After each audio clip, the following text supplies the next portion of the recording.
आज मला काय झालं होतं काय माहीत नाही, जणू अंगात भिकाड भूत घुसल्यासारखं. ते कसं चला पुढे सांगते. सकाळी सकाळी देवपूजा वगैरे करून घेतली आणि मस्त अशी दारासमोर रांगोळी काढून घेतली. त्यानंतर मस्त असं चहा नाश्ता करून घेतला आणि मग भांडे वगैरे आवरून घेतले. मस्त किचनही स्वच्छ करून घेतला. नाश्ता पाणी करून जेवण वगैरे करूनही मला नुसती भिकाडसारखी म्हणजे नुसती भूक लागत होती.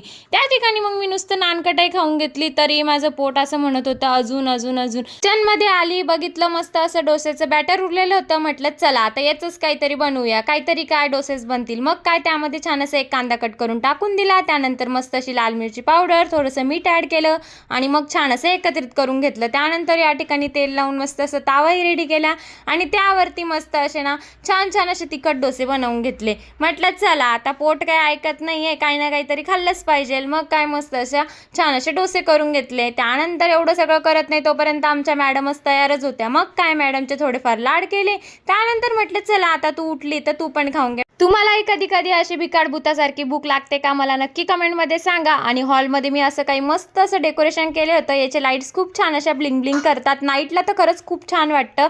चला मग व्लॉग आवडला असेल तर चॅनलला लाईक आणि सबस्क्राईब करायला विसरू नका. Bye bye.